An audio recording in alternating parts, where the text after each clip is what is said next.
Welcome to KTV. ఒక అమ్మాయి fashion షోలో నడుస్తోంది. దాన్ని చూస్తూ వాళ్ళ అమ్మా నాన్నలు ఆనందంతో ఉక్కిరి బిక్కిరి అవుతున్నారు. ఈ వీడియో ఇప్పుడు సోషల్ మీడియాలో వైరల్ అవుతుంది. ఆ అమ్మాయి పేరు భవిత మండవ. మన తెలుగమ్మాయి. అనుకోకుండా మోడల్ అయిన ఆమె ఫ్యాషన్ వాక్ని ముందుండి నడిపించింది.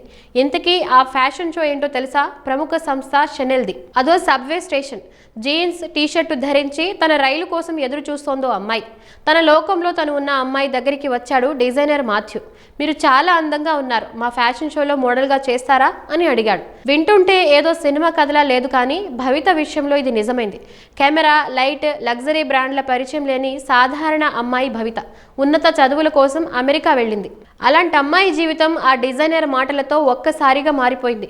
ఉరుకుల పరుగుల జీవితం కాస్త ప్రముఖ అంతర్జాతీయ రన్వేల్లో నడిచే స్థాయికి చేరింది. భవితది హైదరాబాద్.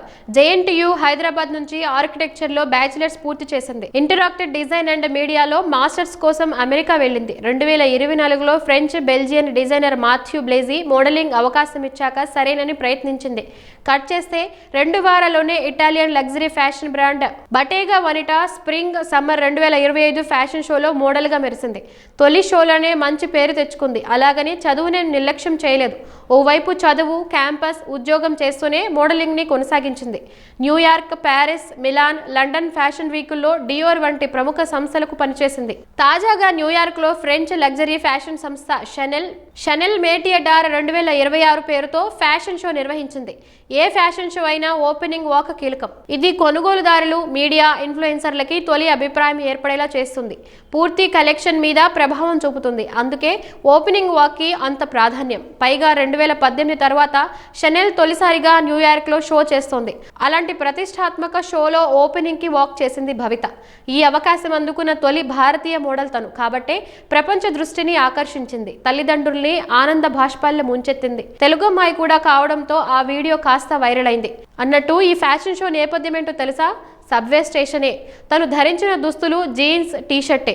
సరిగ్గా మోడలింగ్ ప్రారంభించిన ఏడాదికి ఈ షో చేసింది. షనెల్తో ఇదివరకే స్ప్రింగ్ 2026 షో చేసింది తను. ఇది రెండోది. అయితే ఓపెనింగ్ అవకాశం ఇంత త్వరగా అందుకోవడమే ప్రత్యేకం. అందుకే ఇది తనకు సెంటిమెంట్ అంటోంది భవిత.